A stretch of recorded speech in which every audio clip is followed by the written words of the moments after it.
al último Tlatoani mexica. México es una nación maravillosa.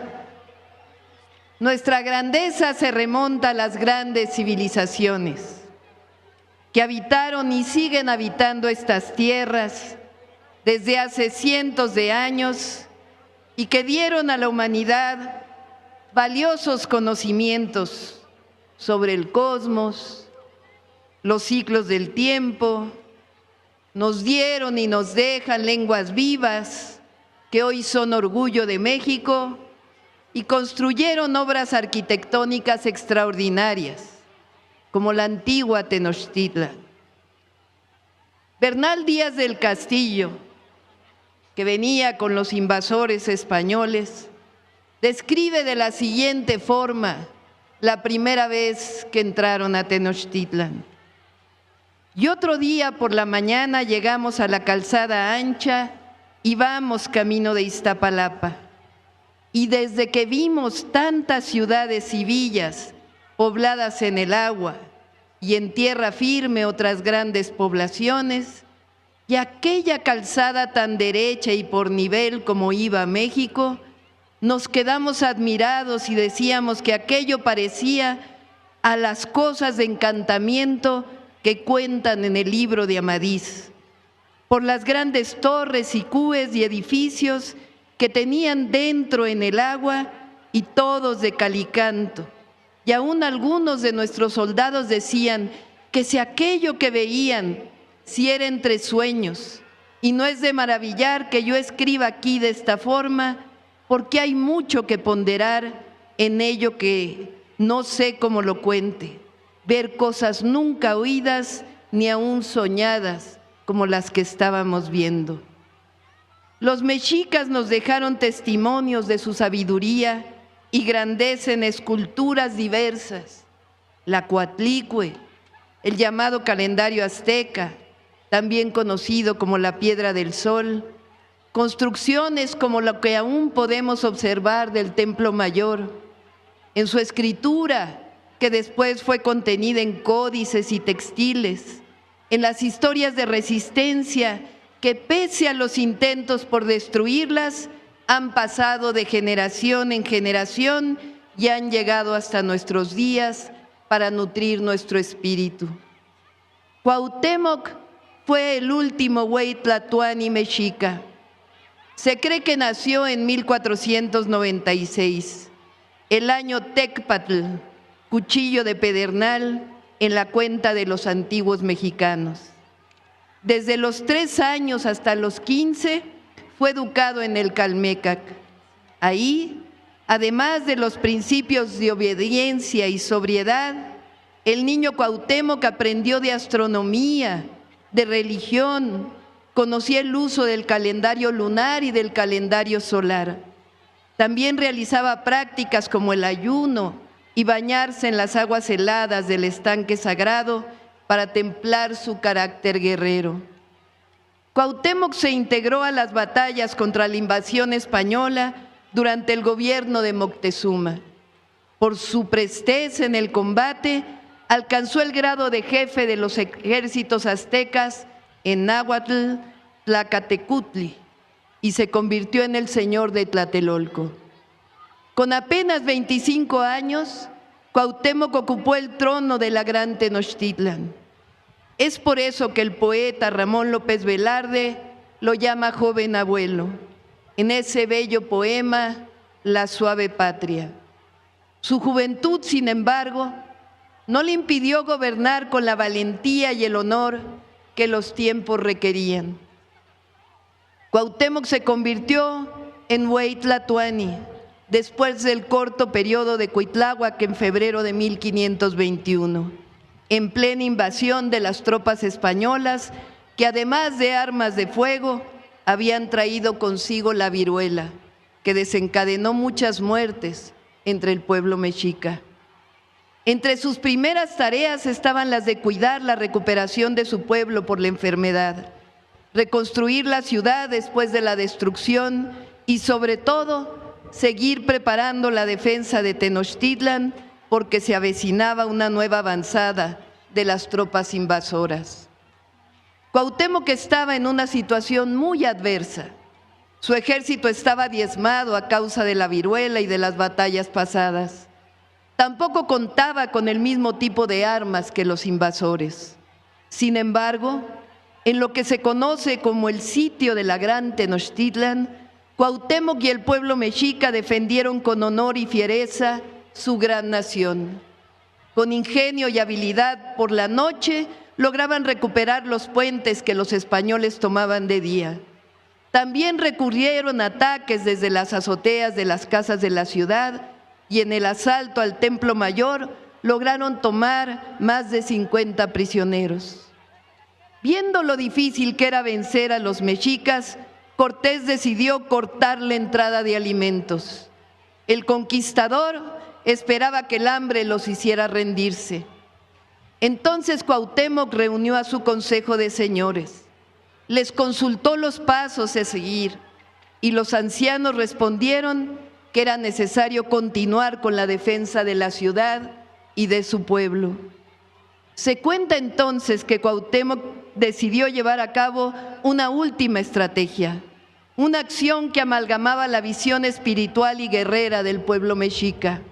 El Güey Tlatoani ordenó que un guerrero se vistiera con la armadura sagrada del tecolote con plumas de quetzal que había sido usada por su padre, Ahuizotl. Lamentablemente, todas las estrategias fallaron. La Gran Tenochtitlan cayó el 13 de agosto de 1521 y Cuauhtémoc fue capturado y obligado a llamar a la rendición de su pueblo. Pero aún en esas circunstancias tan desalentadoras, el último Tlatoani mexica nos legó grandes enseñanzas. Según recuperan cronistas como Fernando de Alba, cuando Cuauhtémoc fue llevado ante Hernán Cortés, el Tlatoani le dijo: «Señor Malinche, ya que he hecho lo que soy obligado en defensa de mi ciudad y vasallos, y no puedo más, y pues vengo por fuerza y preso ante tu persona y poder, toma este puñal que tienes en la cinta y mátame luego con él». Cortés decidió no hacerlo y lo mantuvo como prisionero por varios años en distintos lugares, uno de los cuales fue el actual Coyoacán. De ahí viene otra de las anécdotas con la que las mexicanas y mexicanos identificamos al gran Cuauhtémoc. Aunque ya había tomado Tenochtitlan, los españoles seguían destruyendo la ciudad en busca de oro. Como no les parecía suficiente cantidad, el tesorero español ordenó torturar a Cuauhtémoc para saber en dónde estaba el resto del oro mexica. Los españoles pusieron aceite hirviendo en las plantas de los pies y en las palmas de las manos del último emperador mexica y del señor de Tacuba que lo acompañaba en su cautiverio.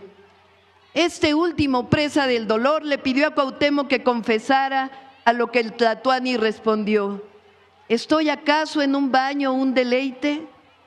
En su torpe codicia, aquellos invasores nunca supieron que el único tesoro del imperio mexica, el oro verdadero, era el espíritu valiente, soberano y resistente de las mujeres y hombres que defendieron con heroísmo hasta el último momento a su nación, a su patria.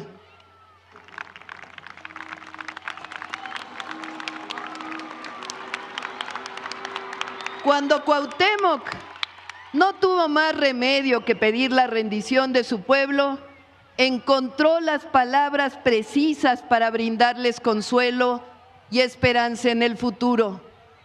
Nuestro sol se ocultó, nuestro sol desapareció su rostro y completa oscuridad nos ha dejado. Pero sabemos que otra vez volverá, que otra vez saldrá y nuevamente nos alumbrará. Hoy Cuauhtémoc nos brinda el sol que nos alumbra. Cortés mantuvo prisionero a Cuauhtémoc y lo llevó consigo en su expedición hacia Hubieras, que es actualmente Honduras. Era tanto su temor porque el Güey Tlatoani pudiera inspirar a su pueblo e iniciar una revuelta que ordenó su ejecución. Cuauhtémoc, cuyo nombre en español significa águila que desciende, fue colgado de una ceiba, el árbol sagrado para los mayas, un 28 de febrero de 1525 en el hoy Tenosique, Tabasco. La llamada conquista española representó el inicio de la colonia, la imposición de una visión, pero también la resistencia de los pueblos. Con la colonia se estableció una jerarquía social con base en el origen étnico de las personas y surgió el abominable racismo que todavía permanece en algunos y que nosotros queremos erradicar por completo. La única forma de hacerlo es recuperar la memoria histórica y reivindicar los pueblos originarios como la mejor herencia cultural de México. Y además, perdonar por las atrocidades cometidas contra los mexicas y otros pueblos y por el cruel asesinato de Cuauhtémoc. Todavía es tiempo. Engrandece a quien lo ofrece y a quien lo otorga. El humanismo mexicano tiene su origen en los pueblos originarios. Las raíces del pensamiento de la Cuarta Transformación vienen de historias de heroísmo y amor a la patria, como esta que nos inspira a continuar por el camino de la rectitud, la honestidad, el patriotismo y la defensa de la soberanía. Las mexicanas y los mexicanos nos reconocemos en Cuauhtémoc, porque incluso en las situaciones más adversas, en los momentos más difíciles, no nos rendimos y encontramos la fuerza para seguir manteniendo nuestros principios de libertad, de justicia, de soberanía y de independencia. Parafraseando al poeta zacatecano, hoy decimos: joven abuelo, escúchanos loarte, escúchanos rendirte de honores de Estado que tu altura moral y patriótica merece. Hoy, a 500 años de tu ejecución, renovamos nuestra admiración y respeto por tu vida dedicada a la defensa digna de tu pueblo. Para las mexicanas y los mexicanos, Cuauhtémoc representa a nuestras ancestras y ancestros que nos legaron con amor y valentía la defensa y resistencia cultural de nuestra nación frente a quien pretenda violar su soberanía. Representa la dignidad de un pueblo libre y resistente. El día de hoy, pese a los múltiples intentos de aniquilamiento que hubo en toda la historia de México. Su cultura y sus tradiciones engrandecen al México de hoy y del mañana. Por eso, que lo sepa el mundo entero. Repetimos este poema anónimo mexica: en tanto permanezca el mundo, no acabará la fama y la gloria de México Tenochtitlan. ¡Que viva Cuauhtémoc! ¡Viva! ¡Vivan los pueblos originarios!